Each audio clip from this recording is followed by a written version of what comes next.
You're listening to the Big House Bleachers podcast.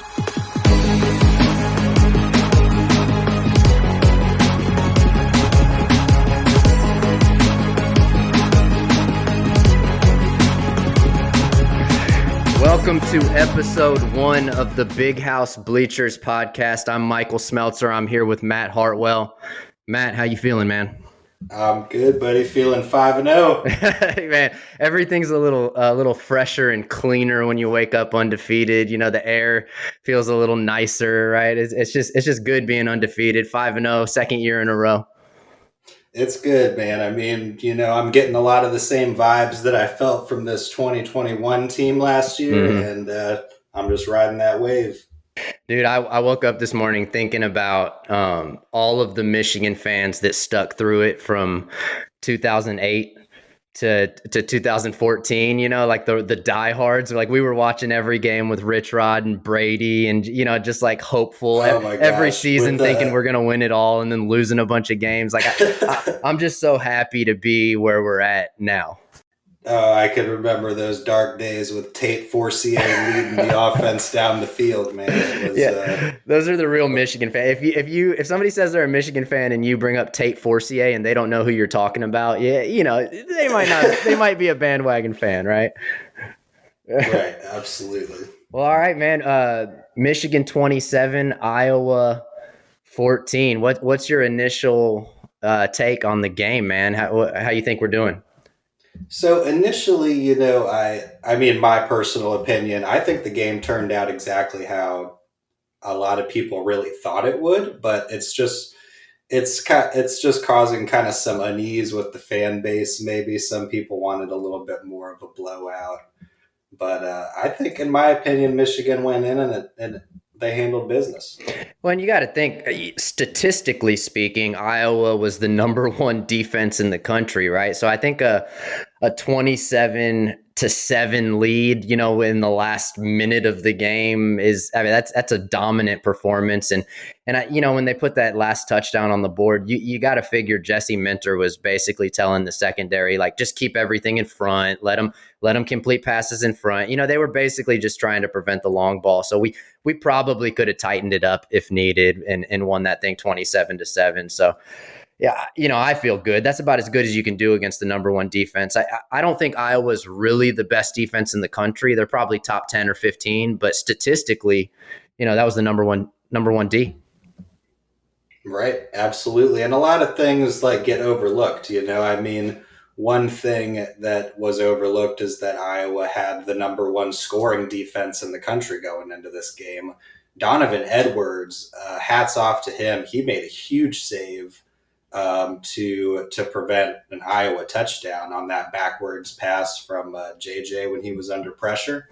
Dude, saved that scoring defense that Iowa has, prevented them from getting those points. So hats off to him, man. But that was one thing that was kind of overlooked in the W. I mean, the secondary gave up some passing yardage, but I don't think it's anything crazy to scoff at this team. Well, and you bring up that Donovan Edwards play, which it's good to have him back, by the way. That's probably the play of the game. I mean, if we're really looking at it, that it's an interesting play of the game because it's an offensive fumble recovery, but that's what Iowa does, right? That's how they win games, is they turn you over, they flip the field position, their defense scores or puts the offense in easy scoring position. And Donovan, a lot of times when plays like that happen, guys will just give up. Donovan just took off running after that ball. I didn't even think it was a fumble when I watched it live. He went and covered that thing up, and then I saw Mike Hart dap him up on the sideline afterwards. You're right pointing that out. I mean, it's just a massive play. It's really honestly crazy now talking about it. Donovan Edwards is just he's such an X factor for this team. Because I mean, if Donovan Edwards doesn't play, does Michigan still win this game? I mean, he had the touchdown and then he prevented that huge momentum shifting play towards the end. I mean, it's just so huge to have him a part of this team, and just his feel for the game and what's going on and his awareness. It's amazing. Let's talk JJ a little bit. How do you feel about how JJ performed? I feel honestly like JJ, and people hate this really, but JJ is kind of settled into like this kind of like Cade McNamara like figure. I feel like the past few games with his game manager esque playability. Yeah, I agree with you there because we haven't really needed him to be, 5-star, 100-yard rushing, 300-yard passing JJ McCarthy, but there is like that Donovan Edwards touchdown that you alluded to.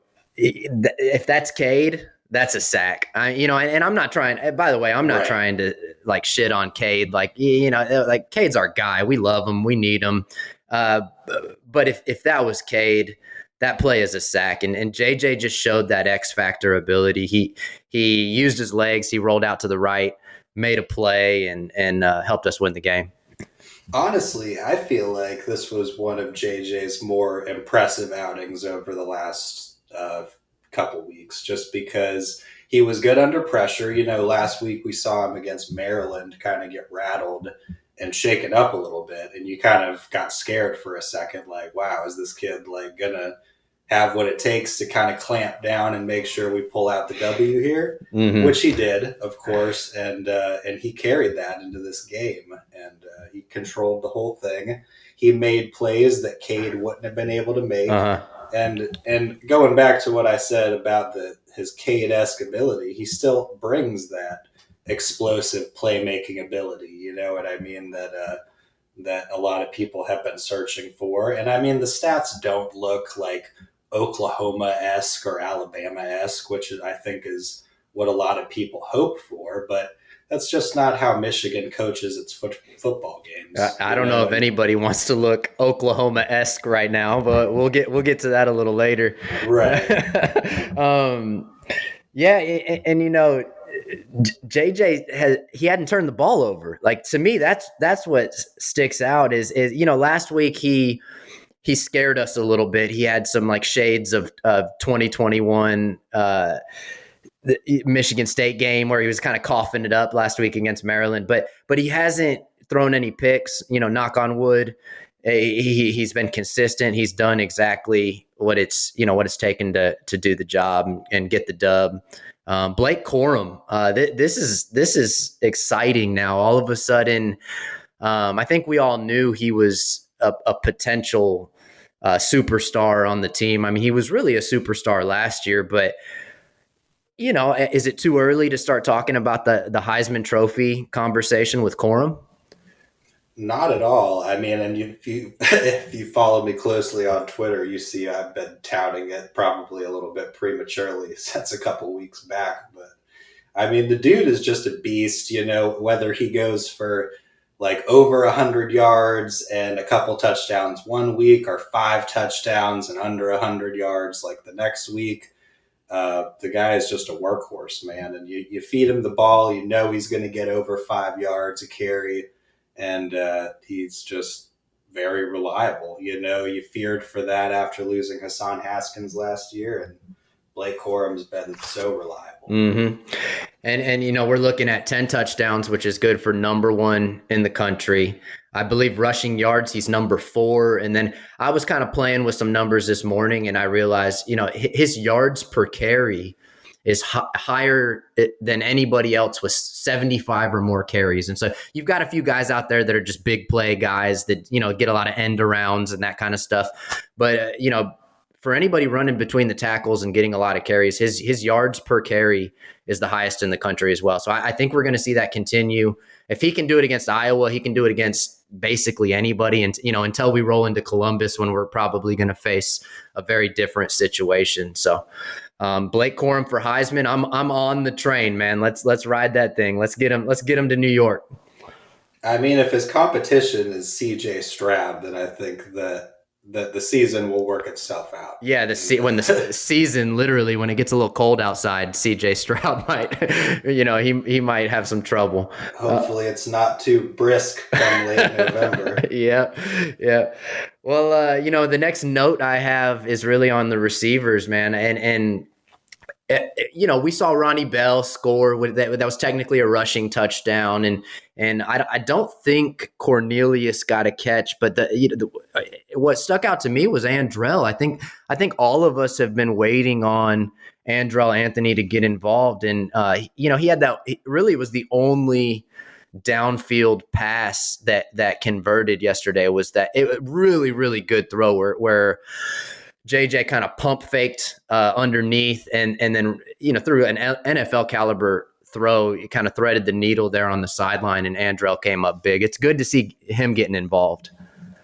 Absolutely. And I don't know if how closely you follow the rumor mill or anything like that, but a couple weeks ago there was some things circulating in the media about like certain guys not getting enough catches and stuff like that. And I'm certainly not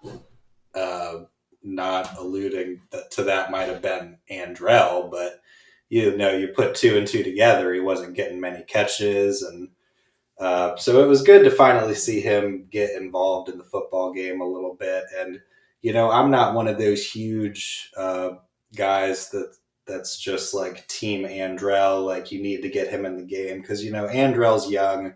He's going to get plenty of time on this Michigan offense if he just gives it another year to develop. But you've got guys like Cornelius, Roman, Ronnie Bell, veterans on this offense, you know what I mean, that have been in line for a lot of touches for a while, for many years now. So Andrell's just got to kind of give it time, like get his catches when they come, which thankfully they came this week, and just keep it moving like he usually does.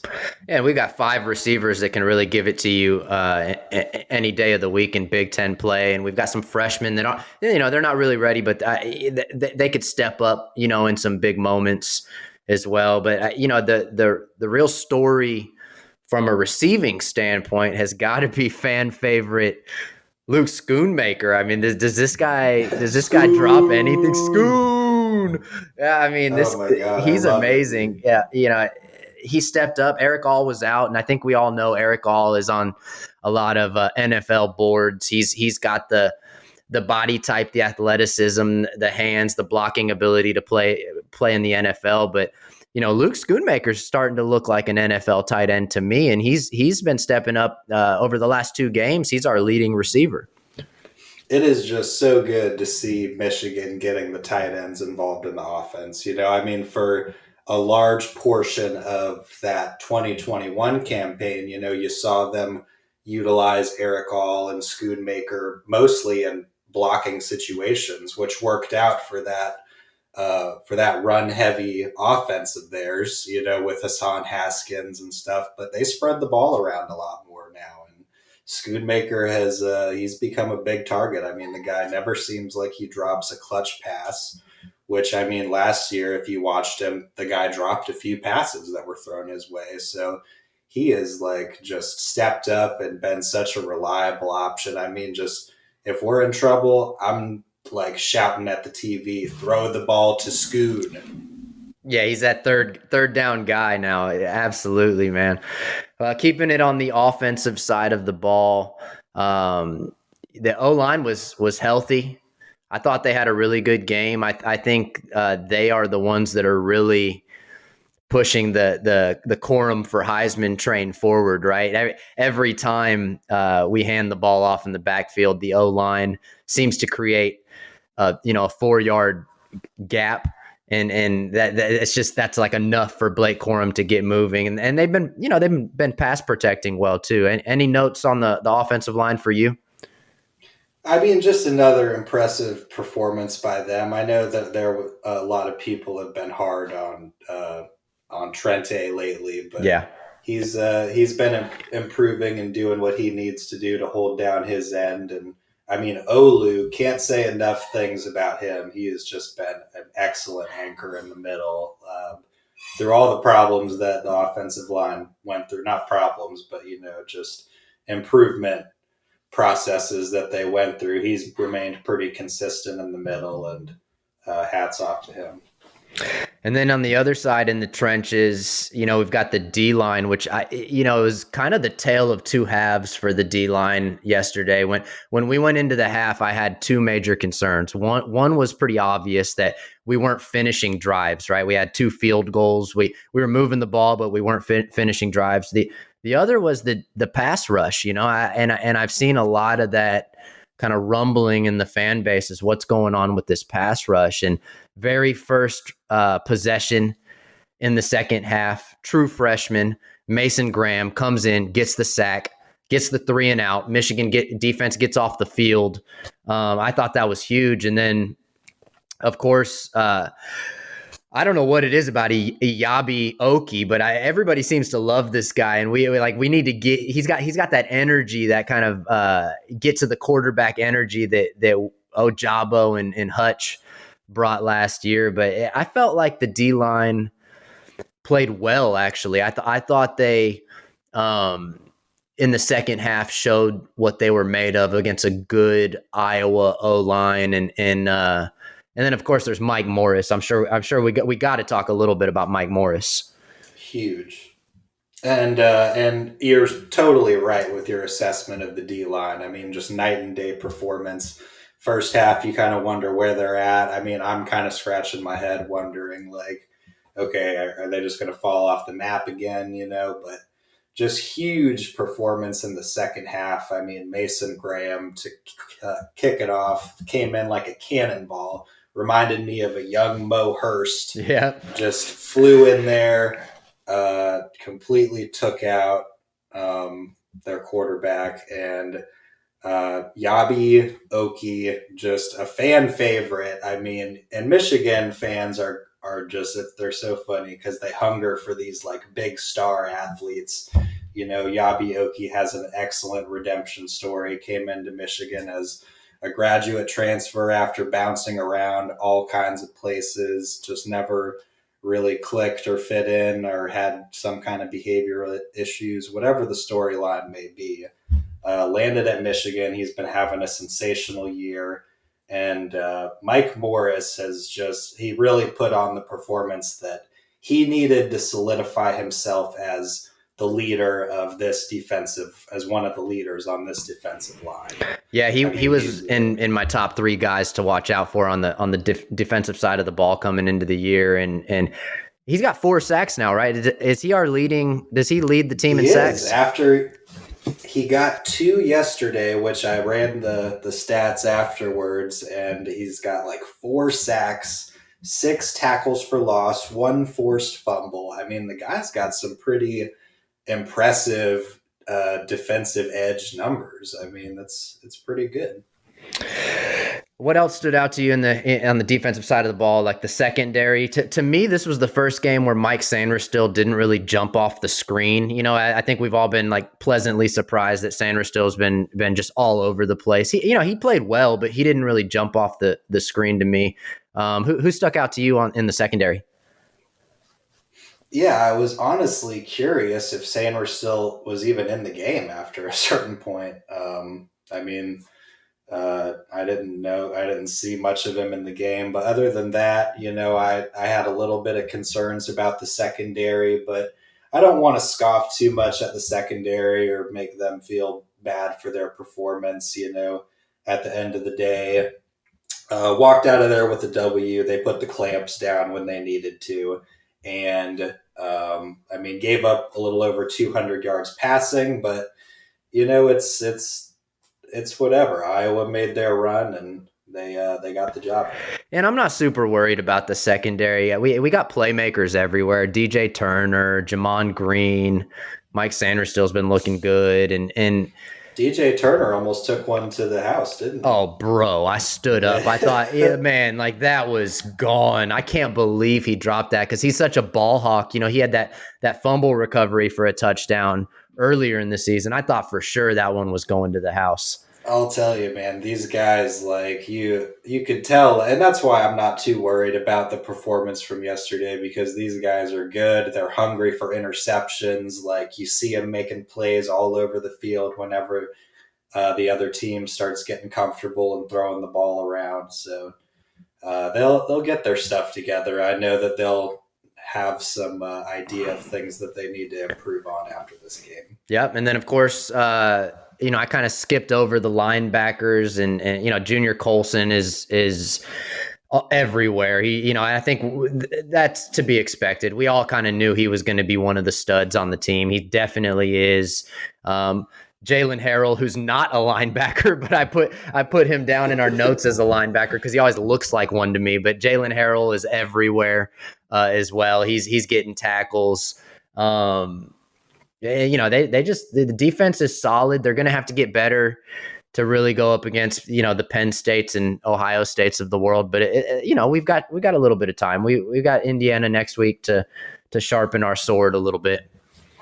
Yeah, Junior Colson really stepping up after the departure of Josh Ross right there. Just a big anchor, always getting tackles, always in the top 1, 2, 3 guys of the team in tackles every single game. He's just all over the highlight tape, but just not talked about nearly enough for his hustle.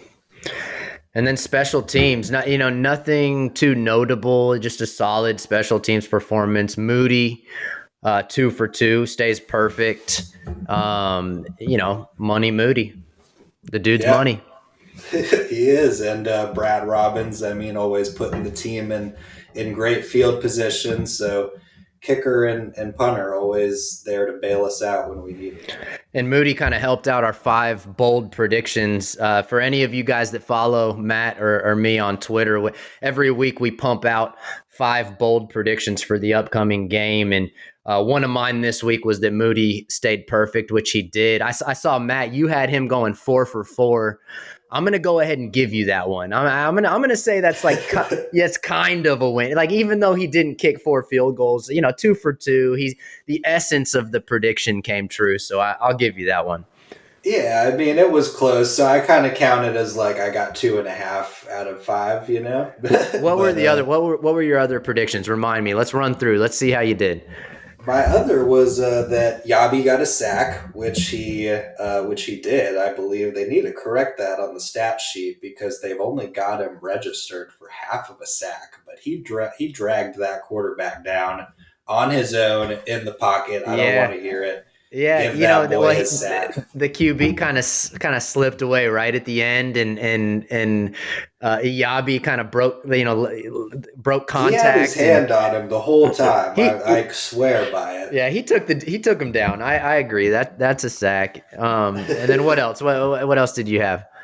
And then what was the other? I had Moody going 4 for 4. He went 2 of 4, and then 2 for 2. 2 for 2. Oh yeah, that's right. Yeah. 2. I'm not sure. Come back to me while I pull it up. Yeah, so I'm trying to think. I had JJ with his highest rushing total ever. Was my it was my bold prediction, which really he's never run for more than 50 yards. That's all he needed, but that didn't happen. I was way off on that. I had Ronnie Bell with 100 receiving yards. I honestly thought we were going to just tear him up. And after that first possession, it looked like that was going to happen. That didn't happen.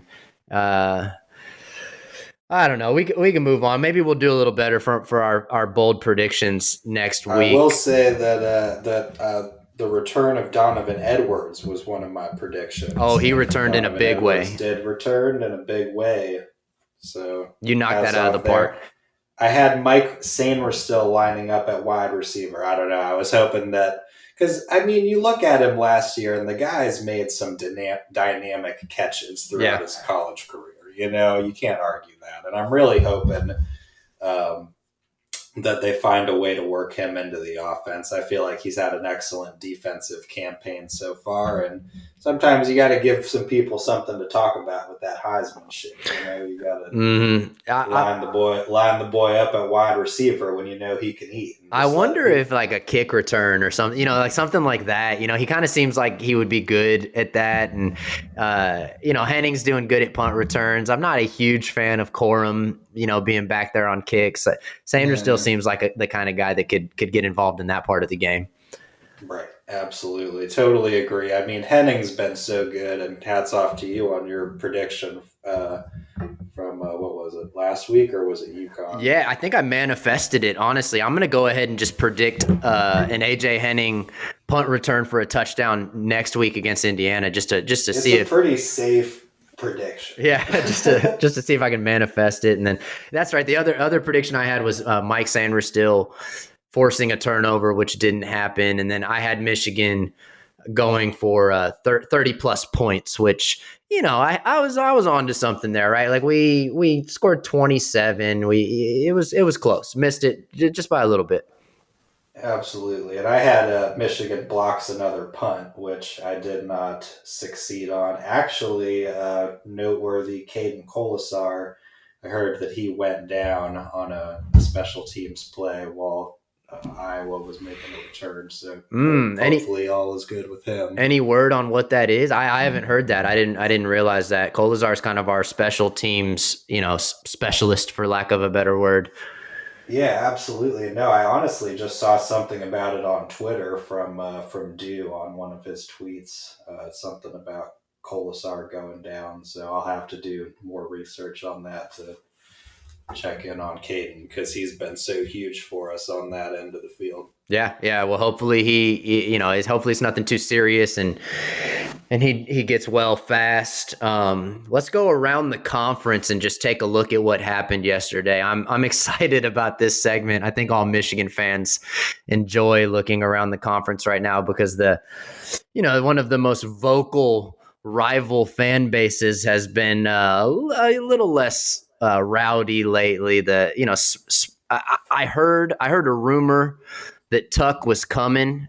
Somebody told me Tuck was coming. He was supposed to come somewhere at some time. I don't know. Where is Tuck? Like, has anybody seen Tuck? Do we need to do a wellness check on Tuck?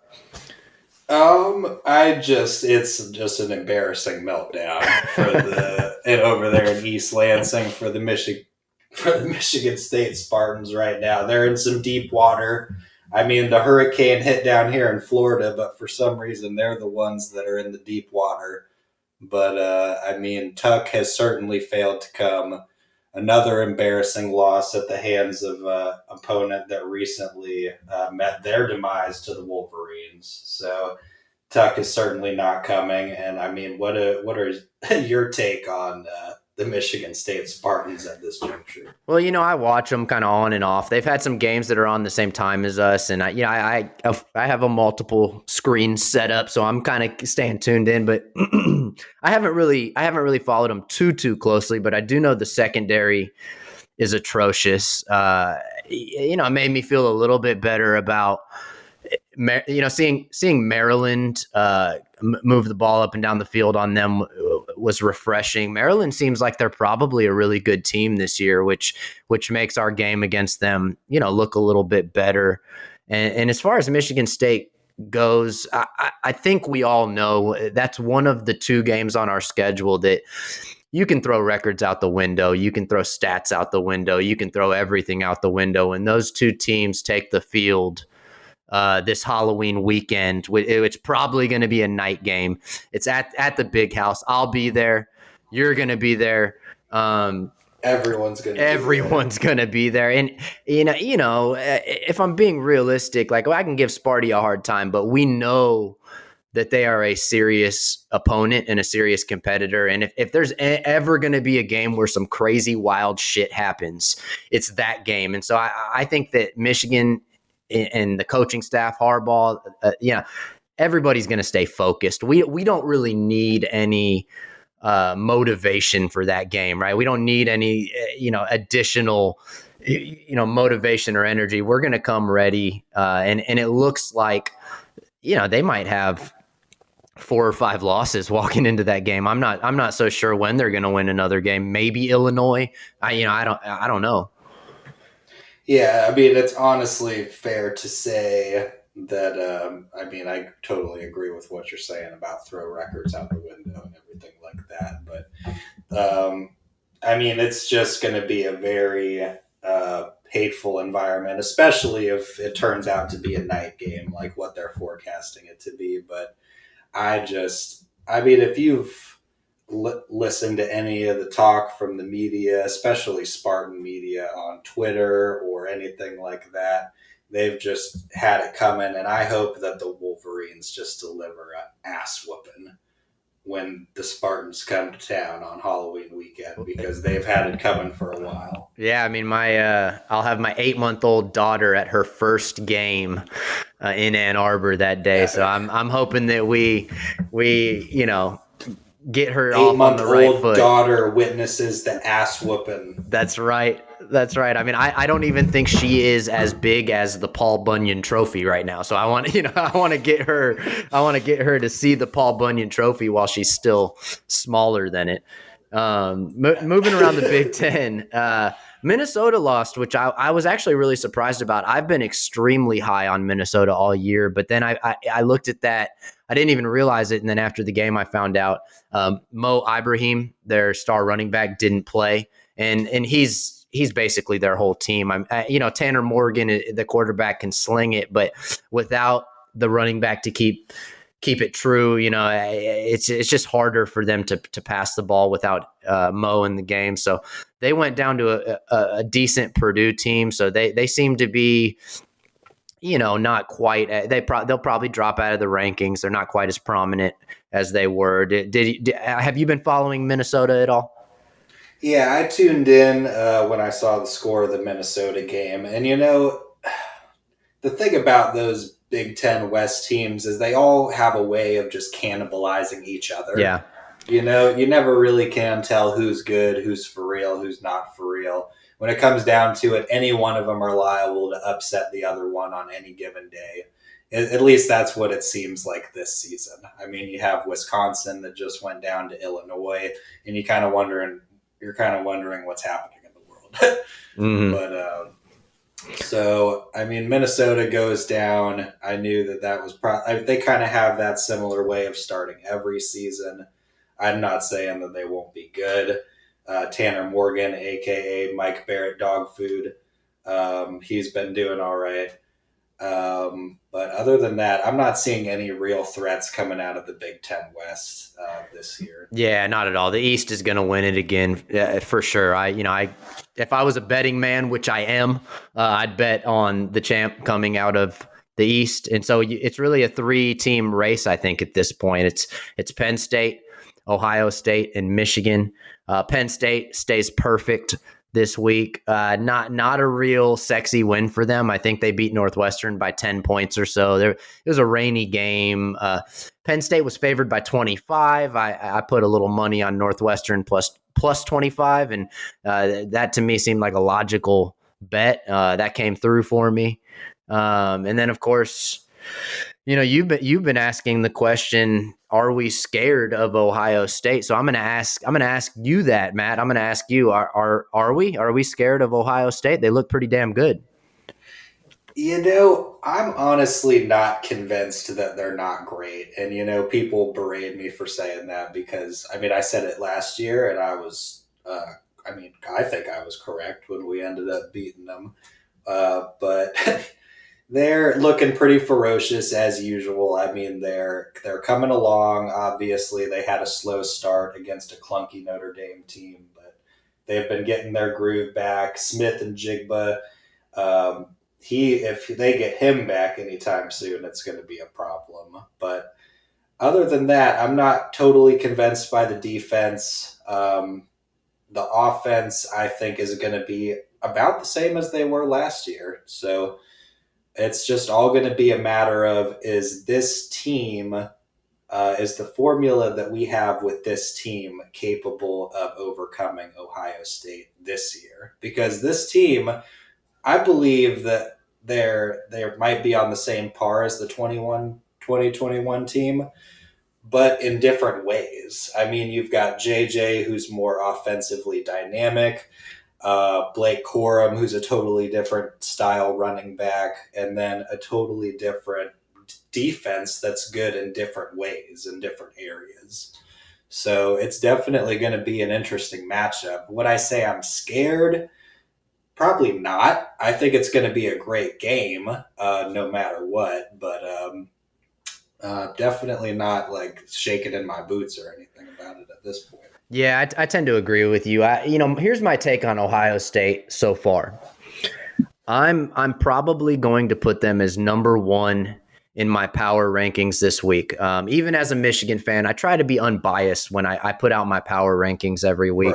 Right. I think Ohio State has the best resume for number one this season. I was high on Georgia. I think we were all high on Georgia. They looked like trash against Kent State. They almost lost to Missouri last night. I'll probably move them down.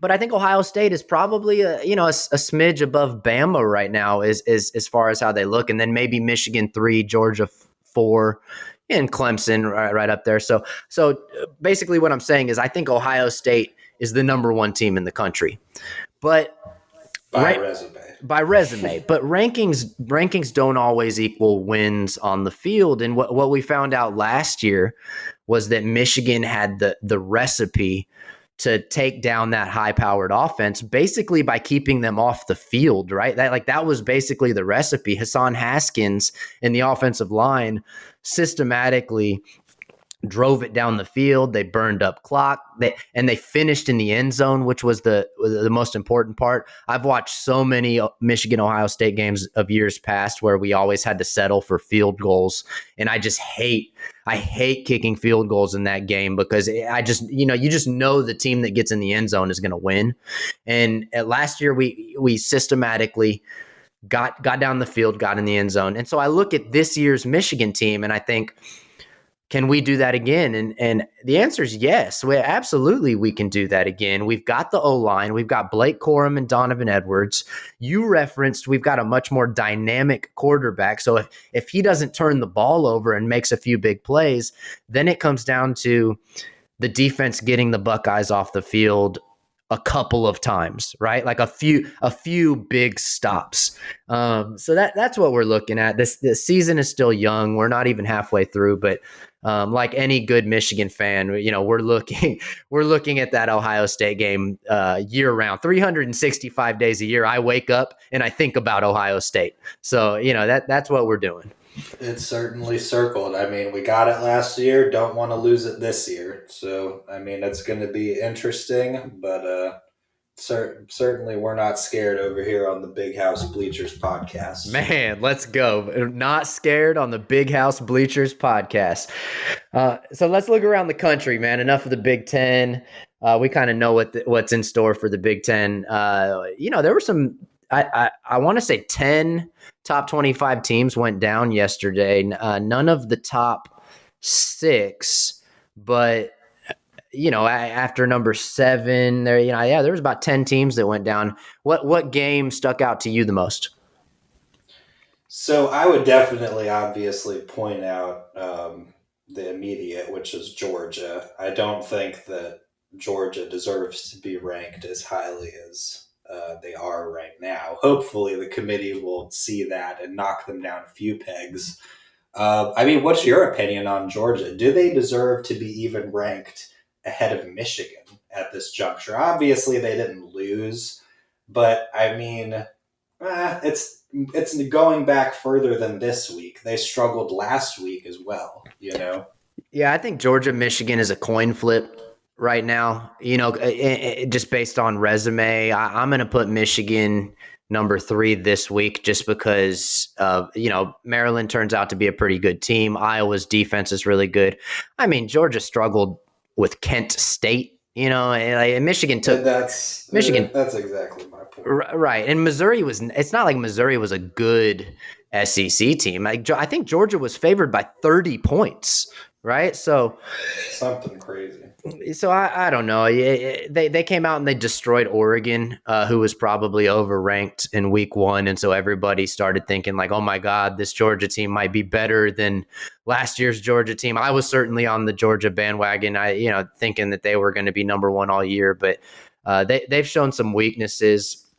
Bama pulled away late against Arkansas. I actually didn't watch that too closely. Did Bryce Young get hurt? I saw a clip of him walking off the field. Is Bryce Young hurt? Do you know? I'm honestly not sure on that either. Yeah, we'll have to check. We'll have to check on that. I think I don't know. I'll look. I'm sure some Bama fans, if it know better than us. But I think I saw something happened to Bryce Young yesterday. We'll look into that. Right. And I could be uneducated as to Georgia's depth or Bama's depth, of what they returned from their success last year, but it looks that there's definitely some weakness, and if anything, there's at least some optimism for the Michigan fan base that it might be a little bit more wide open this year if there's going to be these SEC dogs that are struggling with the likes of Kent State. Yeah, I think so. And then you saw Alabama go to Texas, and really they should have lost that game. Texas was on their backup quarterback, and Bama only won by a point. This doesn't, and even Clemson this year too, right? Like we look at these juggernauts of years past. Even Kentucky lost to Ole Miss. Kentucky lost. Yep, that's right. So now you get to this like other tier of teams when you've got like Oklahoma State, Ole Miss, who you mentioned is undefeated, but those are all teams that are going to stay ranked lower than Michigan as long as Michigan continues to win. So, as far as the national picture goes, we're in the best shape we've really ever been in. We control our own destiny. We just have to win, and then when we travel to Columbus, we've got to take care of business. There's one team I do want to point out. That's just interesting to me. It's just kind of a funny, interesting story. Is Kansas, right? I knew you were gonna say Kansas. Yeah, I totally agree. Is Kansas good? Like, are they? Can this be real? I've got a really good friend of mine. I was about to say Kansas to the top 10 tomorrow. Well, let's go. Yeah, why not? Actually, I think I've got them 12 in my power rankings. I've got a good buddy that's a Kansas fan, and every year he comes in talking shit about how good they are, and I'm like Patrick, man, like it's Kansas, like calm down, and they're 5-0, and they've beaten Houston, West Virginia. Who'd they beat yesterday? Iowa State. So those are. I believe that I believe that Kansas is a 10 team a number 10 probably. Yeah, in the country. They're a well coached team, and they've done well. So they deserve at least some kind of notable ranking by the committee. Right. Well, and the AP poll just looks at brands for the most part. I mean, Michigan is one of those big brands, so I don't really get too upset most of the time. But you see when like a team like Kansas is trying to rise in the rankings, if you put like OU or Texas on their resume, they would already be in the top 15. And so Kansas is really one of those teams. It's kind of like a Cinderella story in March Madness, right? Like we just kind of root for them because they're never really any good. And so we'll see if the Kansas winning streak continues. Yes, we will certainly see. And then, I made a note to just bring up a really cool tradition that we got to witness on Saturday. And I always forget that they do this. And in the game yesterday, the Michigan game versus Iowa, when they stopped and everybody in the stadium, the announcers, the Michigan sideline, the Iowa sideline, they all stopped and they waved to the children's hospital that you can see from the stadium. And in the windows of the children's hospital, you see like signs of like young children that are saying like, this is my last day of chemo. And, like these little kids that are beating cancer. And like, I couldn't even crying like a baby. Yeah, exactly. I was trying to like say something to my wife and I had to like pause because I was choked up. It was just I was like back there eating tostadas in the kitchen, dipping them in my queso when like they showed it on the TV, and then just fighting tears like away from my family, like don't look at me like I'm not choked up or anything. And I just want to give a salute to the Iowa program, the Iowa team, and the Iowa fan base, because that is just a really cool tradition, and it's an honor to witness and to have my team, my favorite team, take part in that. So that that was a really cool moment. Yes, absolutely. Just a beautiful moment, and prayers to all those kids and families having to obviously spend their time there. Yeah, I can't imagine. Well, all right, man. Looking ahead, we've got Indiana next week. I watched, I kind of stayed tuned into the Indiana game against Nebraska yesterday. I don't know. Did you watch that at all? I stayed in tune to it. I mean, obviously, after things had settled down from the Iowa game, I had to take a brief mental refresher and then check the schedule to see who we played next week. It was Indiana. So from then on, I believe Indiana was deadlocked with Nebraska, a game which they ended up losing. So I again, just this schedule from this year is just a great schedule for Michigan. I'm not denying that. All of the people hating on Michigan's strength of schedule, hate on. We've got the easiest schedule ever. I'm not arguing it. Yeah, well, I it don't want just to. I don't want to hear an SEC fan tell me anything about strength of no, schedule when they're playing absolutely Austin not. P. The last week of October. Everybody's got easy schedules, and normally Michigan has a pretty tough schedule. So, I really don't want to hear it. We've got a pretty fairly favorable schedule to our development this year. We're going to get a little breather with Indiana. Not going to sleep on them, yada yada. But I think we're going to see another comfortable multiple touchdown lead. Yeah, and Indiana's one of those teams that we should beat, but they're not a pushover by necessarily, right?